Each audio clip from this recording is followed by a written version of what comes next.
Thank you very much for joining us for our last webinar of the Spring 2025 Educational Webinar Series. My name is Chuck Liddiard, founder and executive director of the Paratum Scholars and of Liddiard College Consulting.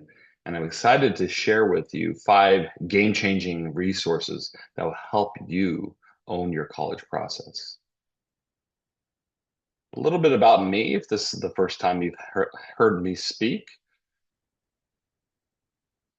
I have a master's degree in education and sports leadership from Virginia Commonwealth University. And for the last 7 years, I have been a private college counselor working with families independently, one-on-one through this process. But additionally, I have also over 11 years of college admission and college counseling experience, both at the University of Delaware and Virginia Commonwealth University, and I've worked in independent schools in California. But prior to that, I've also spent 6 years serving as a basketball coach and also a private school athletic administrator, where a lot of these conversations regarding colleges and the next steps, maybe recruitment, do take place. And also for the past 7 years, I've had other roles as a nonprofit leader in the college access space with my work with the Paratum Scholars.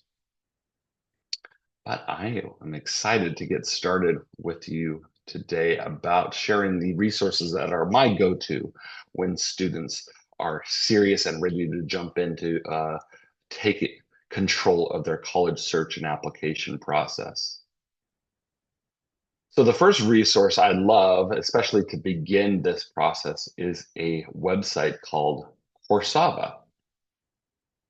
Coursava, it allows students to sort the multiple aspects and different attributes that they're thinking about college into 4 main categories: must have, would be nice, do not care, or no way. And this is all based on the importance of each of the characteristics to them personally. Now, the different characteristics about college are falling into 6 different categories: academics, campus culture, educational culture, extracurricular activities, residential life, and student resources. So the best thing to do for Coursava, and this is free for students and parents actually to do a sort, is to go to Coursava and you go to the for students section and you actually choose create an account. And after you create an account with a username and password, you will start your Coursava card sort. It takes about 15 minutes, but it is very, very easy to do. And afterwards, students can also share with their either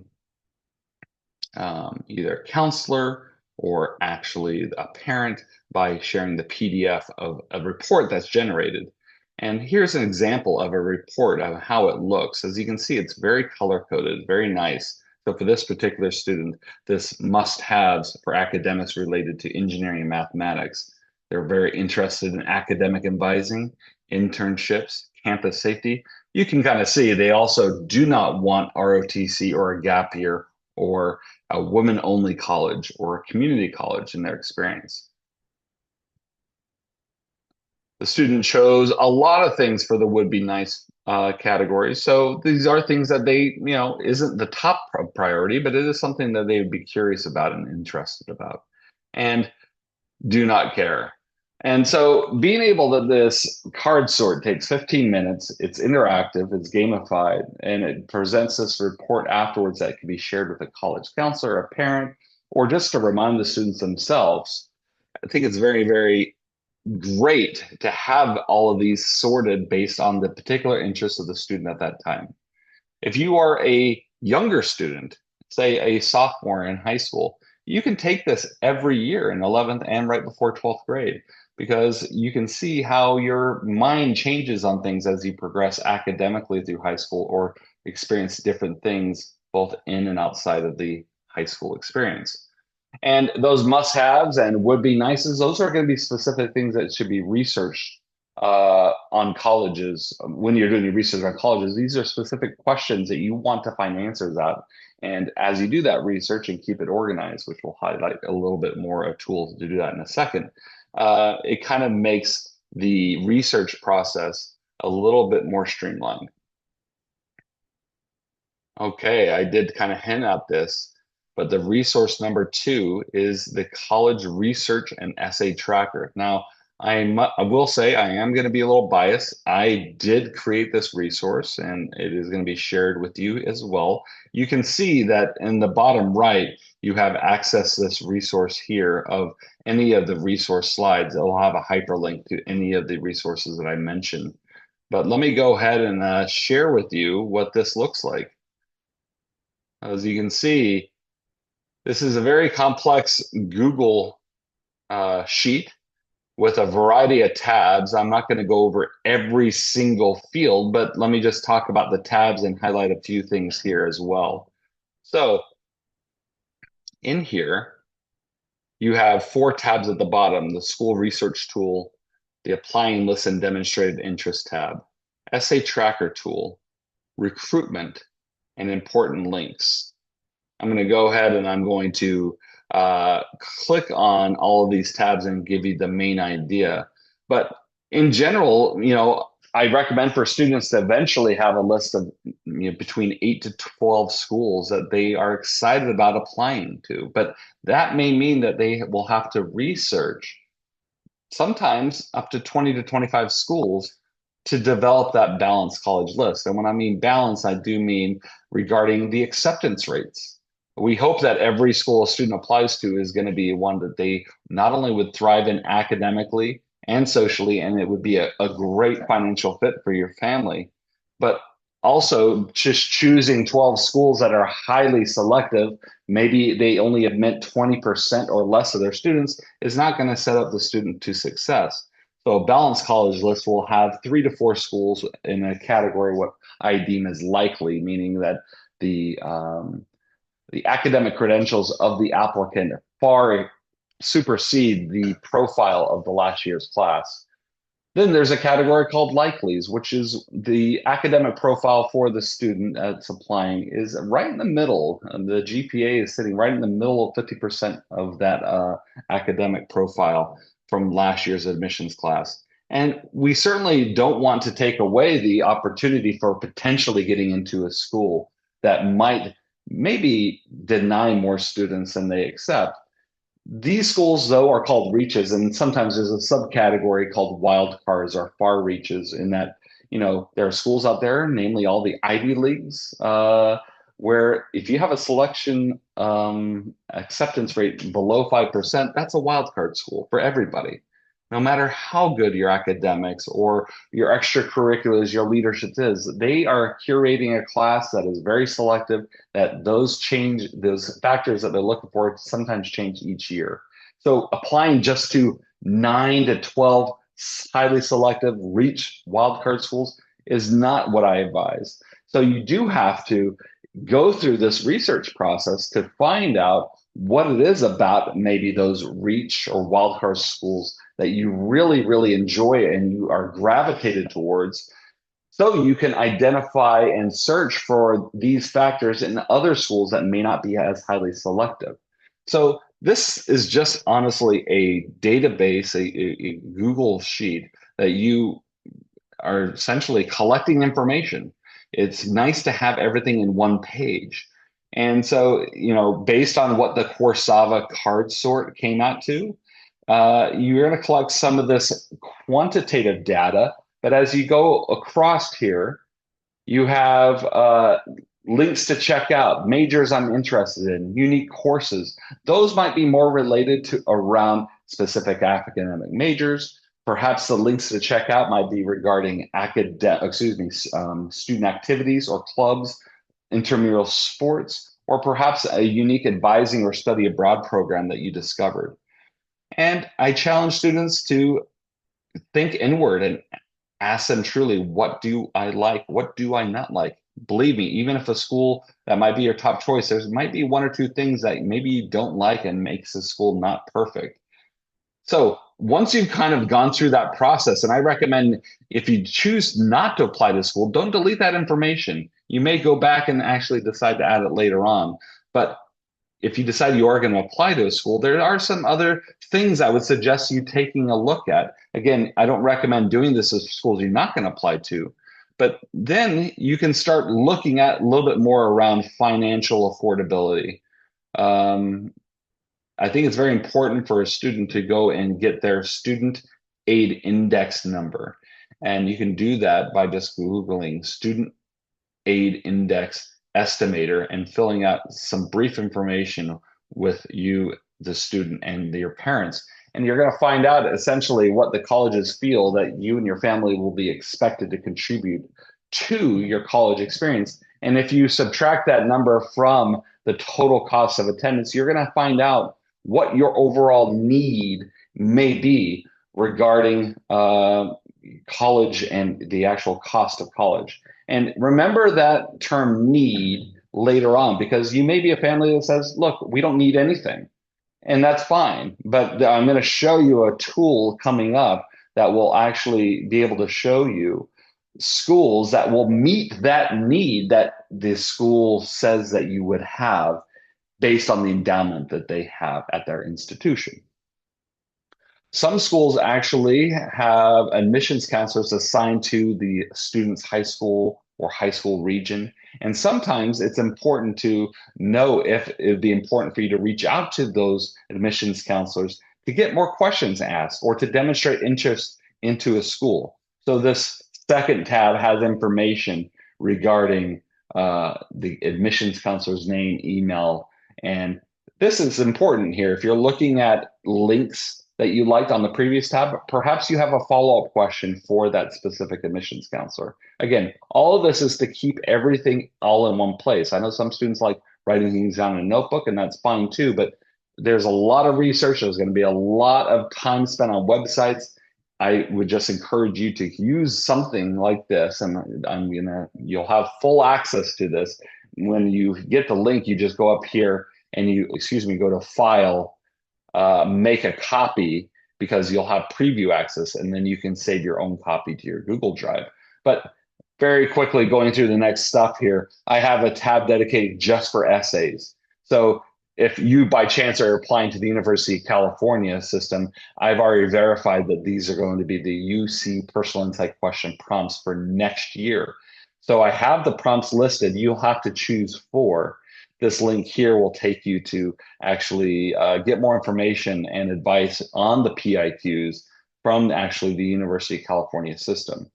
There's an information on the common application personal statement prompts, which will be the same for next year, but you can put your overall prompt here. And one other type of essay that's required is individual school supplemental essays. So as you can see, I have a space dedicated. If you say we're going to apply to Stanford or University of Southern California, I do know that they do have a few supplemental essays that are required. As you do your research and you find out what those supplements are, you can just copy and paste those prompts in here. But as you can see here, you can put how many what's the word count limit for each particular essay, and when is the due date? When do you plan to complete it? This is a self-management tool to understand, based on the schools you're planning to apply to, how much writing is going to be required. And when are these applications and essays due? So if you take advantage of the summer and start researching and planning this out, maybe writing over the summer makes a heck of a lot of sense, because you might have a lot of schools that have supplemental essays. So again, this is a self-management tool to kind of see how much writing is ahead of you. And the next one here is if you are planning to, this may be optional for some, if you are deciding not to try to play your sport at the next level in college. But if you do, here's just more information on actually keeping track of schools that you might be interested in playing at their school, and head coaches information, the team's Instagram page, social media information, because I've done a previous webinar on how to actually become your own agent and to let them know, A, you exist and how well you are at your sport, and giving them certain information in an email or connecting with them over Instagram or X. It will allow you to get on the radar potentially of these schools. So I highly encourage you to keep track of all communication. Most of it may be outbound from you reaching out to schools, but as you do get information in, you certainly um, can follow up and just track all these communications. So again, once you've made your copy, if you don't like the colors or if you want to add some fields, you already have done some of this, but want to keep it all in one, feel free to definitely do that as well.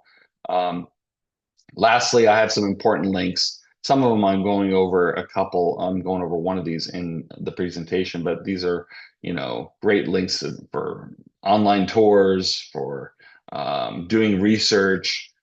Yes. So I hope you might find this comprehensive uh, Google Sheet useful. Again, you'll have the link. You'll just go up to File, make a copy right here, and you will save that uh, to your own Google Drive, as you will only have view access.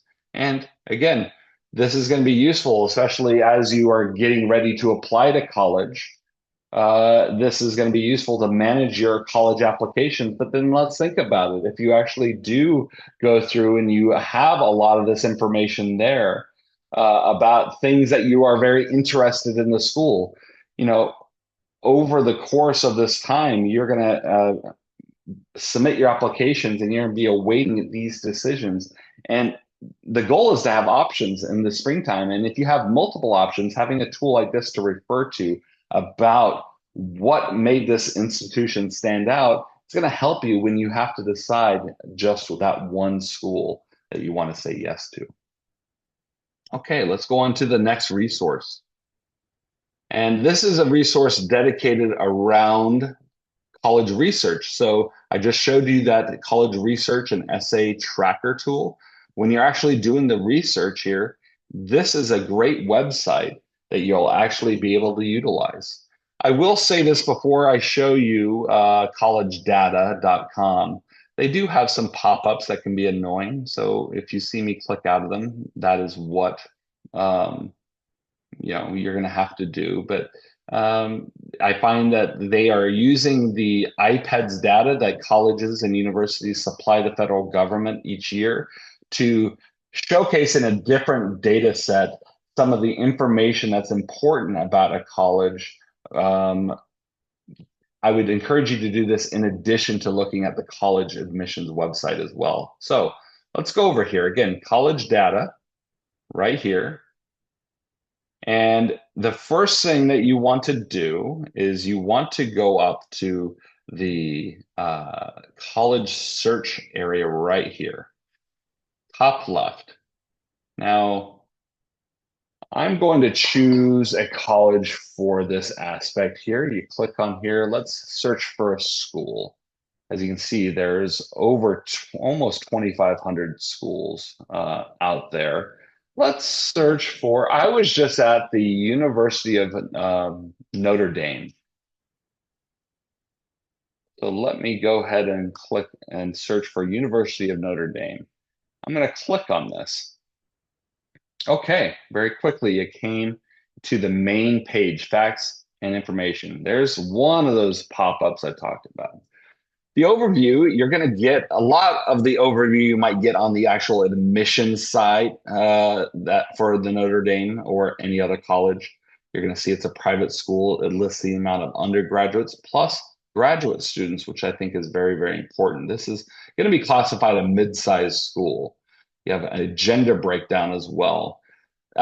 Some private schools don't need to report all the information, so there are some things that you may not see. But you are seeing that this is a very selective school in Notre Dame with nearly 29,000 applicants last year, and only 12% were admitted. This is still for the class of 2024. They tend to update this a couple times a year, but more predominantly in the mid or late August. You can see the different admission plans that they offer. They offer early action, but not early decision. And Their regular admission deadline is January 3rd. They have no information on average GPA, but they do have some information on standardized testing. They have a cost of attendance. All colleges are going to list their full cost of attendance as if you don't receive any financial aid, but I'll show you on this site where you can get that information. When I mentioned before about the student aid index, there are some schools out there that actually do meet 100% of need that students have. So if you're an admitted student, whether it be you need based on, it's a simple formula, total cost of attendance minus the student aid index determines your need. If you have $30,000 of need based on the cost of attendance, or if you have $65,000 of need, you can tell by the fact that Notre Dame meets 100% of need met. If you're admitted, that need that is shown will be taken care of in some sort of institutional grant that will be provided to the student.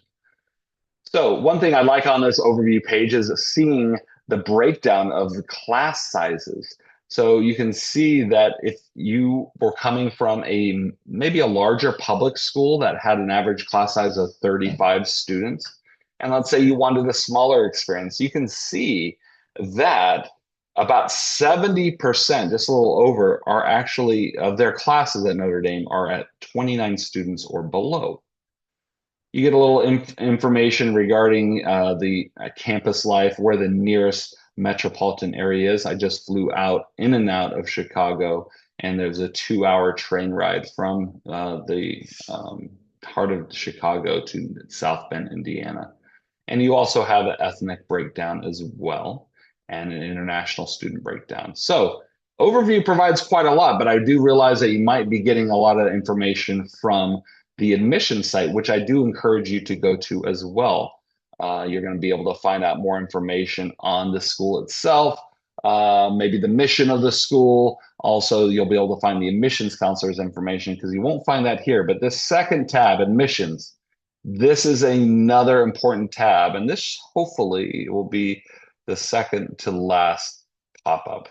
So if you go on the admissions tab and you scroll down, first off, from the bat here, you're going to see high school units required or recommended. This is to be eligible for admission. So you can see the required tab, Notre Dame requires all of their applicants to be admitted to have at least 4 years of English, which is very standard, but requires 3 years of math, 2 of science, 2 of foreign language, 2 of history, and 3 other academic electives in this area here. So that's very important, especially for a junior or senior, if you have the option to do a study hall or take another academic class. If you want to be a serious candidate for Notre Dame, you're going to have to actually have these. But what is this recommended category? So the recommended category means even though they require 3 years of math, based on competitive applicants in the past, they really do recommend that you take some additional classes in math, in foreign language. Look at that. They require 2, but they recommend 4. Same for history. And when I was on the campus, I definitely got the sense that foreign language and history are very, very important in the liberal arts experience at Notre Dame. Okay. A little bit more information that could be applicable. That's a $75 application fee. They don't offer early decision, and we saw that earlier here, but the early action deadline is November 1st, and you are notified December 20th, which may be very important for you to know in case you're applying to other schools' regular decision as well. This selection of students, this is so, so, so important. Each year, every college and university is asked, what is important when you are reviewing applicants? And spoiler alert, if you've heard me talk in other webinars, you might have heard me mention this, but rigor of secondary school record and your academic GPA for most schools are going to be listed as very, very important.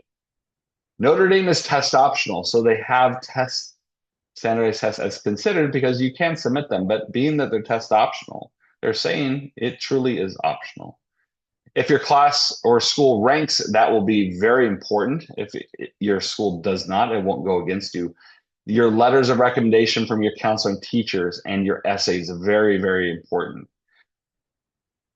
Most of this is going to vary after the first two, and you can see that interview and applicant's interest are not even considered in the process. So this means that you don't have any opportunities to interview for admission purposes for University of Notre Dame, nor do you have really, there's no sort of advantage for you to demonstrate interest by going to a college fair. Although it would benefit you, it's not going to be influencing anything on your application process. If you email the admissions counselor, they'll certainly help, but they do not track those interactions.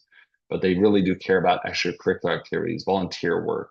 You can go on and look at everything else here. There's a lot of different factors, and it breaks down the admission rate a little bit more here based on gender, based on, and you get to see that even though that they admitted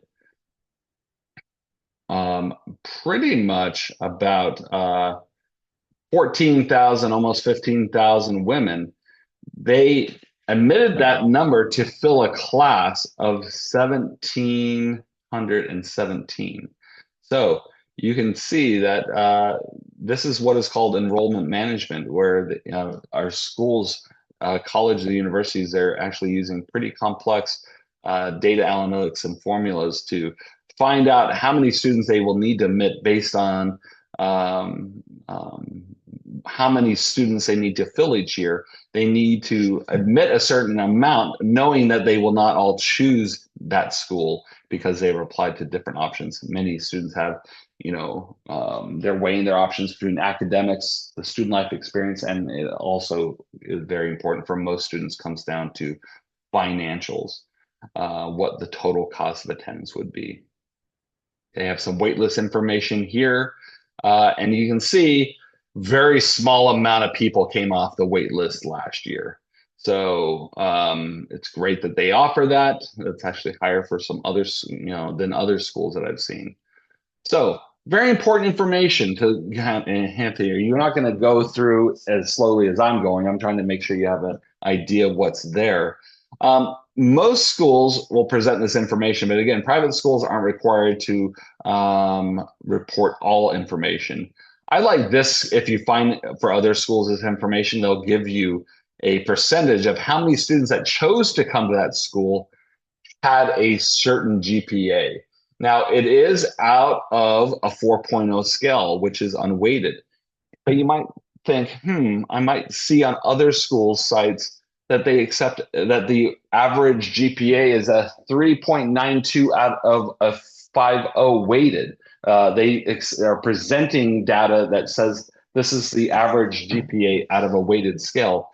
That's fine. I want to let you know and trust my what I'm telling you, as I have 9 years of reading college admission application files for the University of Delaware. A majority of schools will recalculate your GPA and will bring it down to a 4.0 level. That's because there are many different types of high schools that are out there. Many of them have different opportunities from others. But when it comes down to those core academic units that you saw above there before, English, history, math, science, and foreign language, those 5 core academic units is what is being recalculated for a majority of schools.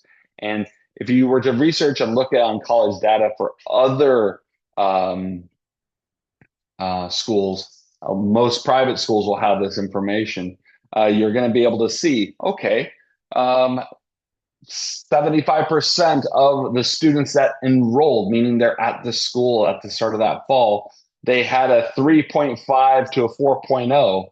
If you're sitting at a 3.3 and recalculated unweighted GPA, what would you classify this school that has 75% of their students above your GPA? That probably is going to be a reach school for you academically. So it's very important to know this is usually where I try to determine kind of go back to the percentages of their admission, their selectivity, and then I go look at the GPA. This is kind of a double verifier for me to determine if it's a reach, target, or a likely school. So you do have some information. Again, the percentage of students that enrolled, they had a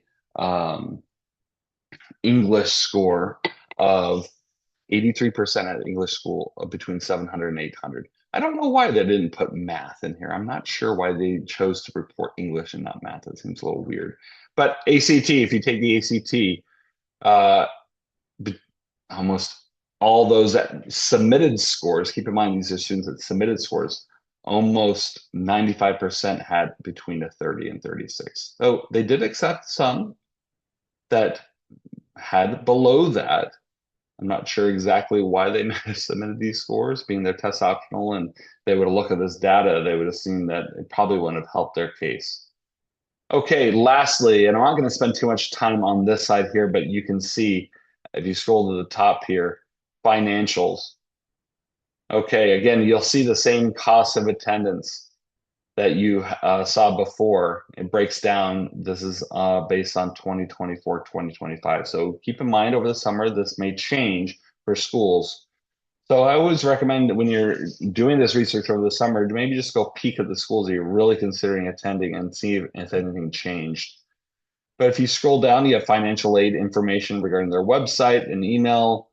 It gives a FAFSA code, which is important, the CSS profile. It's an additional financial aid form. But here we go, you're getting some of the nitty gritty of things here. Again, total cost of attendance, every school is required to list that out here. But what they're saying is they had almost 75%, three-quarters of their students actually applied for financial aid. And almost the same amount found to have some sort of financial need. So out of all those that applied, three-quarters of them were almost three-quarters have found that you have some need, and that could range obviously between a little, medium, or a lot. But you can see that Notre Dame, if you're admitted, they do meet that full financial need. And you get a little bit more information that, okay, initially that total cost of attendance was 83,271, but based on their endowment and their commitment to financial aid, and you can see almost 99% received some sort of need-based gift, and the average award was 64,000. You also have a certain percentage that received merit aid, meaning based on their academic credentials, not on financial information of the family. And you can see here, just, Notre Dame is a strong commitment for students. If they admit you, they want to try to make it as financially affordable as possible for you. So only 37% in 2024 actually took out loans, and you get a good idea of the average indebtedness of the 2024 graduates, which this is for the Notre Dame, a very solid average debt for graduating and leaving school. So I know we spent a lot of time on this, but collegedata.com, a really good site. Again, college search is how you'll begin this. They do have some other features on here, but I think that I'll let you explore them at your own pace. College search and those three tabs is what I highly recommend. Okay, moving on. Resource number 4. Okay, this is a fun one. And the name of this website is Big J Educational Consulting. They're colleagues of mine in the independent educational consultant field. And they have been really known to take the iPads data that I mentioned that College Data uses to create some really interesting interactive charts. So I am going to show you, this is the main page here, but if you go to resources, this is where you're going to see a lot of interactive charts. So they have a great chart. And again, this is based on 2024, 2025 data here. So you can see that last time they updated this was last August, and they should be updating this here in this August. So I would definitely check this out for now, but keep in mind this could change based on the data that schools provide. And usually it's in August that they update this. But interactive chart, this is so useful. You should, it's loading now.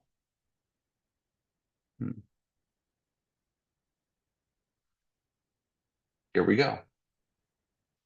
So let's say that you are a student and you are considering applying early decision between a couple different schools. Or let's say that you are gung ho for applying early decision, but want to see, is it even going to make any sort of difference in the selection process if I apply early, if I apply regular? Because some schools it doesn't matter, and some schools it does. So let me show you this chart. Uh, let's say you're looking at American University in Washington, D.C.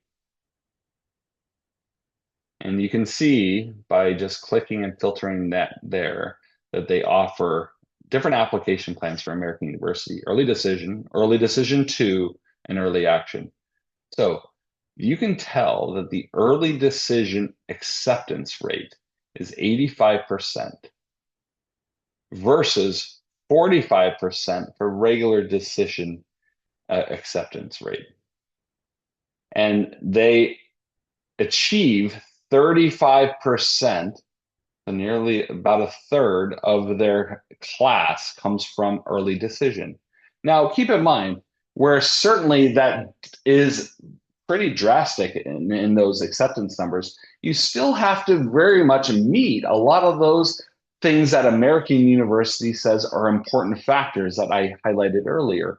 You can't, if their average GPA is a 3.68 and you're coming in with a 2.2, just because you're applying regular or early decision, yes, statistically you might have a better chance, but if you really are diving in, if you're a competitive applicant, I'd probably say it's going to be a reach for you as it is.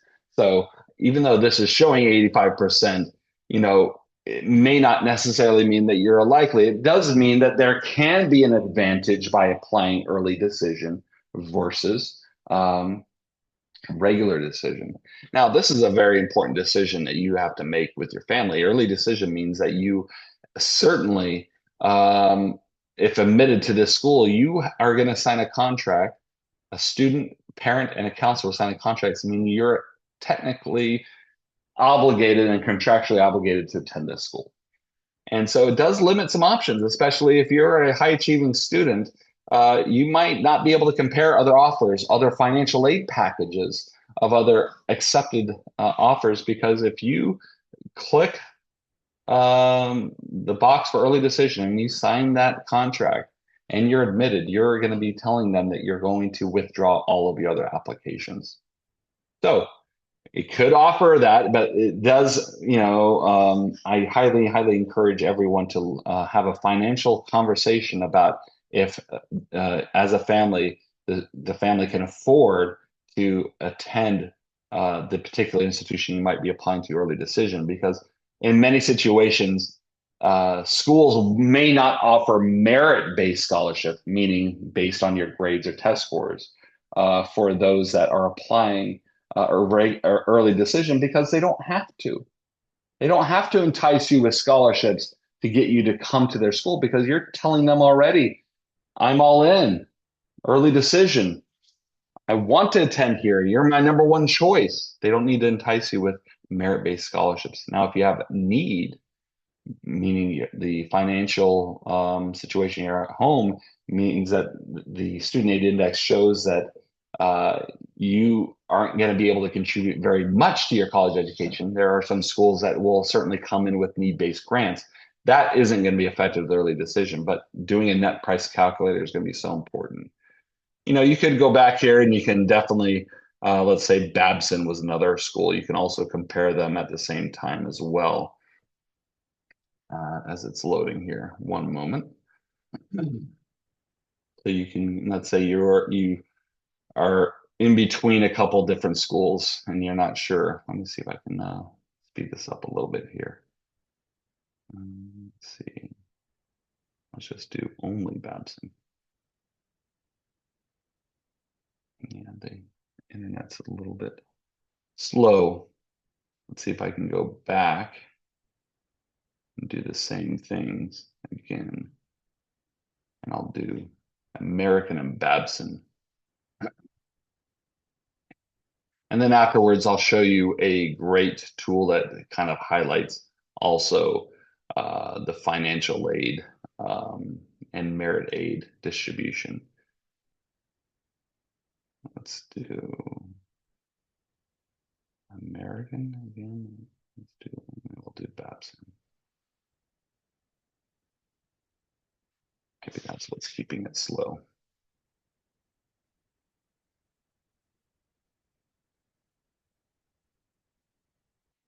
Well, let's just go back and show you Babson. That's up in Boston. Just so you can see a different school. Okay,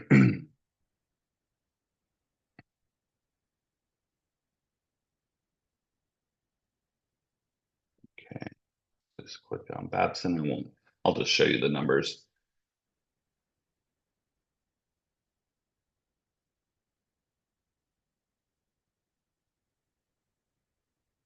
Just running a little bit slow. I'm so sorry. Well, if this continues, I'll just move on to the next resources.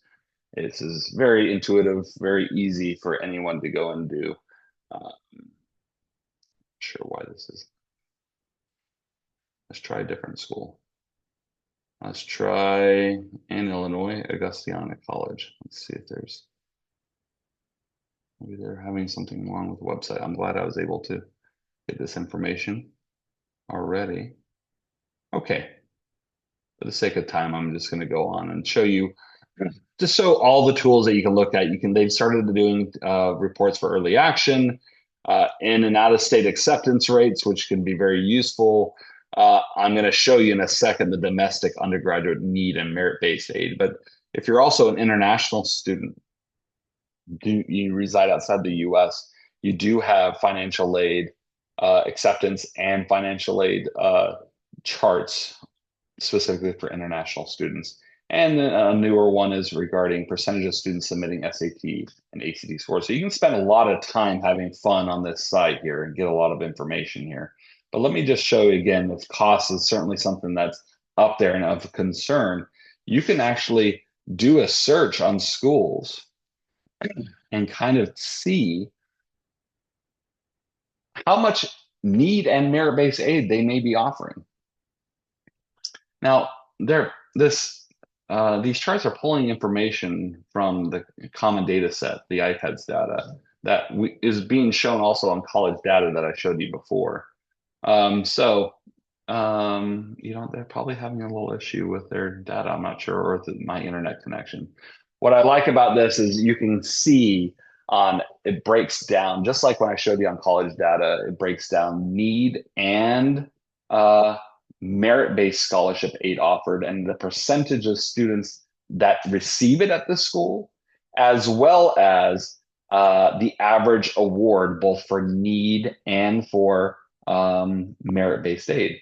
So you can get a good sense that if you're a low-income family with a high-achieving student, you might find that there's a lot of selective schools that offer great need-based packages. And you can see based on comparing the total cost of attendance and the average award of a financial need award offered, how much that institution may cost you, if anything. There's some schools that offer 100% full need if you're admitted to that school. So it looks like they are having problems, and I do apologize, but that resource page on Big J is excellent, and they usually update it in August. So certainly take a look now and then look back again later on this summer. Okay, lastly, your go-to source for anything related to college essays, the college essay guy. Okay.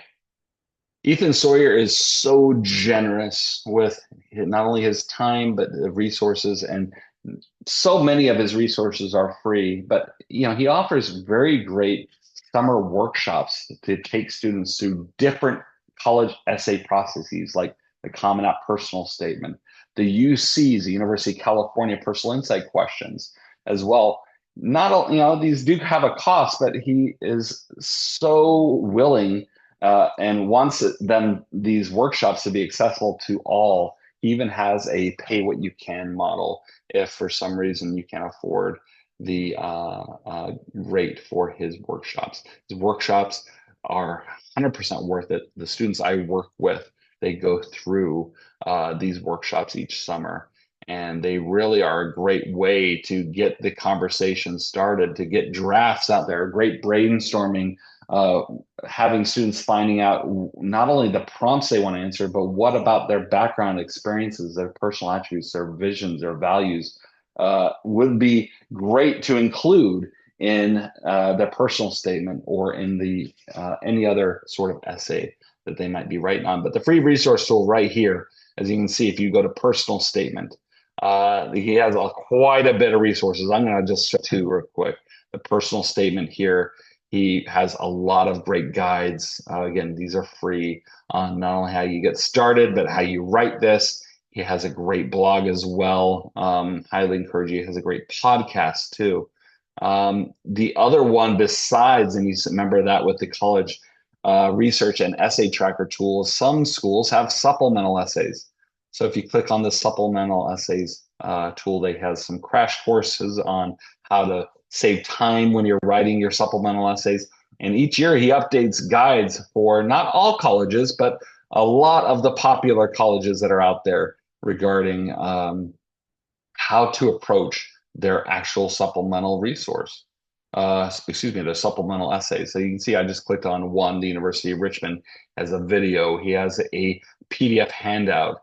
It lists the overall supplements. What is the prompt, the word count, and then he breaks down how to help students respond to think about these in different ways. So again, a lot of times students over the summer are taking on the college essays and beginning to think about, brainstorm, beginning to write their initial drafts.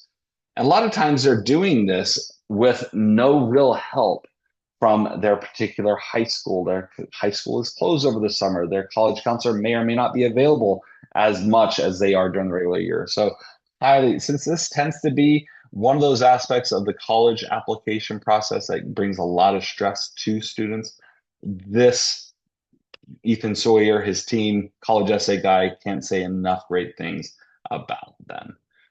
Okay, that was my 5 resources. Again, there's a lot more, but if you're looking for what are those top 5 that I recommend every year, the students I work individually with, I show them how to use college data to research schools. I have them use my college essay and research template as a guide to go through. One of the first things we do in our first meetings in preparation, we do a Coursera card sort.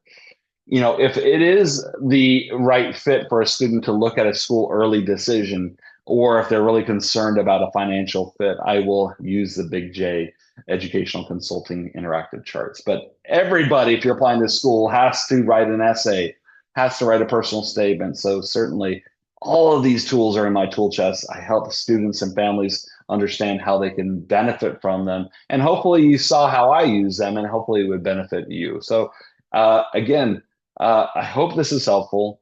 This has been a great spring, bringing you a lot of knowledge on a wide variety of topics regarding financial aid, testing, athletic recruitment, and here are these resources as well.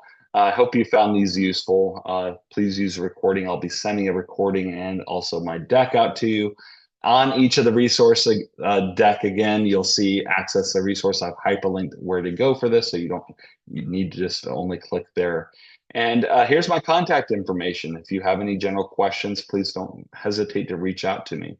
And if you are thinking about you might need an extra expert opinion on helping your son or daughter go through their college application process here, if you need more one-on-one guidance, don't hesitate to reach out. We can have a family exploratory meeting to see if working with me might benefit you, if I can bring value into this process for you. Or, if it's not a good fit, I can make other recommendations too. There are a lot of benefits about working one-on-one with someone like myself on this process as well.